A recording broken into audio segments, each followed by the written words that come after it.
नमस्कार। आकाशवाणी श्री विजयपुरम से प्रस्तुत है प्रादेशिक समाचार।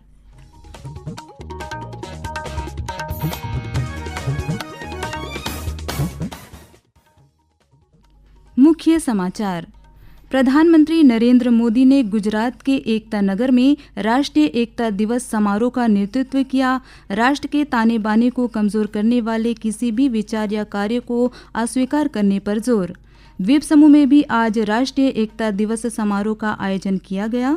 केंद्रीय राज्य मंत्री जॉर्ज कुरियन ने आज कोच्चि में समुद्री मत्स्य गणना 2025 और मोबाइल ऐप व्यास भारत व व्यास सूत्र का शुभारंभ किया और डिजिटल स्वास्थ्य सेवाओं को अपनाने को बढ़ावा देने के लिए द्वीप समूह के तीनों जिलों में विभिन्न जागरूकता अभियान चलाया गया।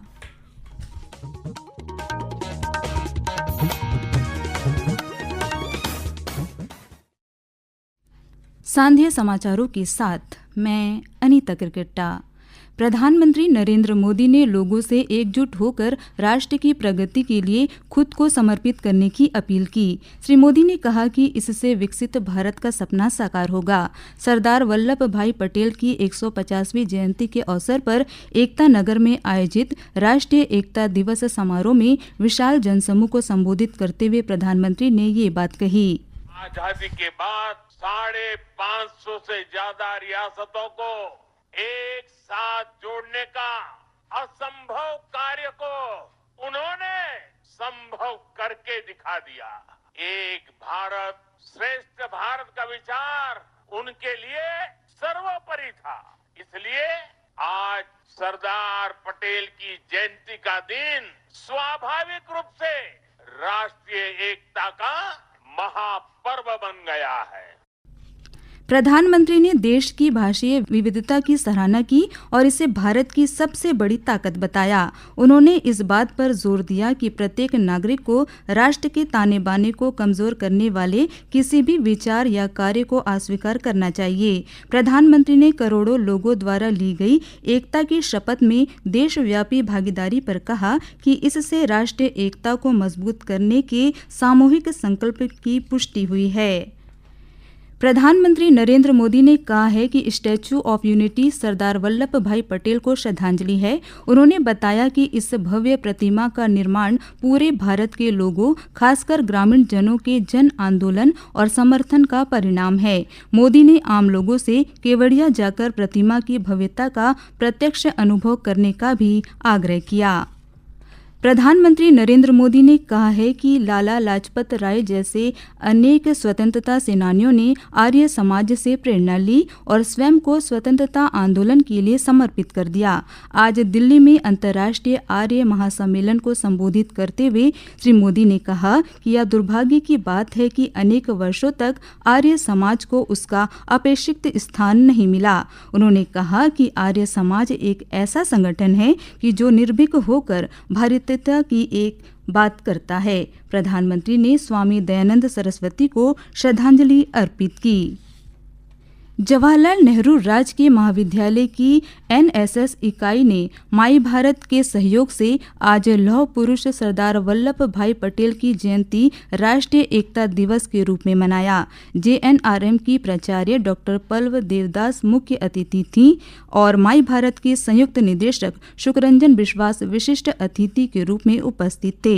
इस अवसर पर मुख्य अतिथि ने कहा कि यह वर्ष 150वीं जयंती समारोह वर्ष है, इसीलिए देश के लिए सरदार पटेल जी के जीवन और योगदान को याद करना और उन्हें श्रद्धांजलि अर्पित करना बहुत महत्वपूर्ण है। इस अवसर पर सरदार पटेल की जीवन और योगदान विषय पर भाषण प्रतियोगिता और नशा मुक्त भारत सशक्त भारत विषय पर पोस्टर मेकिंग प्रतियोगिता भी छात्रों के लिए आयोजित की गई थी। पूरे कार्यक्रम का समन्वय डॉक्टर भाग्य लक्ष्मी विजयन, सहायक प्रोफेसर अंग्रेजी विभाग और सहायक नोडल अधिकारी माई भारत ने किया।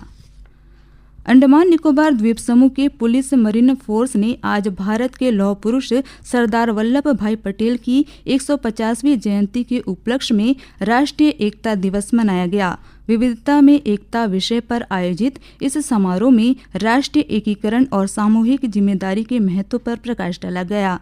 कार्यक्रम की शुरुआत राष्ट्रीय एकता शपथ के साथ हुई, जिसमें राष्ट्र की एकता और सुरक्षा के प्रति कर्मियों की प्रतिबद्धता की पुष्टि की गई। एक विशेष आकर्षण के रूप में पुलिस अधीक्षक निहारिका भट्ट के नेतृत्व में पीएमएफ इकाई की 5 सदस्यीय ड्राइविंग टीम ने उत्तरी खाड़ी में एक पानी के भीतर अभियान चलाया, जिसमें समुद्र के नीचे राष्ट्रीय ध्वज फहराया गया। शिक्षा एवं खेल विभाग द्वारा संबंधित विभागों के सहयोग से नेताजी स्टेडियम में सरदार वल्लभ भाई पटेल की 150वीं जयंती पर रन फॉर यूनिटी का आयोजन किया गया।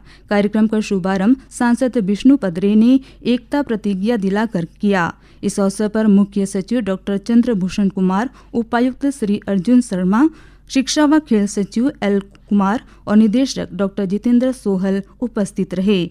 बड़ी संख्या में विद्यालय व महाविद्यालयों के छात्र छात्राओं, शिक्षकों और नागरिकों ने उत्साहपूर्वक भाग लिया। प्रादेशिक समाचार आप आकाशवाणी श्री विजयपुरम से सुन रहे हैं। समाचारों में आगे प्रमुख है मत्स्य गणना और डिजिटल स्वास्थ्य सेवा। आकाशवाणी श्री विजयपुरम से प्रसारित होने वाला यह प्रादेशिक समाचार बुलेटिन आप मीडियम वेव के साथ साथ FM 100.9 मेगाहर्ट्ज पर भी सुन रहे हैं। यह समाचार मोबाइल फोन और वाहनों के FM रेडियो पर भी उपलब्ध है। प्रादेशिक समाचार में आपका फिर स्वागत है। केंद्रीय राज्य मंत्री जॉर्ज कुरियन ने आज कोची में समुद्री मत्स्य गणना 2025 और मोबाइल ऐप व्यास भारत व व्यास सूत्र का शुभारंभ किया। इस पहल से भारत की मत्स्य गणना प्रणाली पूरी तरह डिजिटल और भू-संदर्भित हो गई है। लगभग 12 लाख मछुआरा परिवारों और 5000 तटीय गांवों को शामिल करने वाली यह गणना 3 नवंबर से 18 दिसंबर तक चलेगी।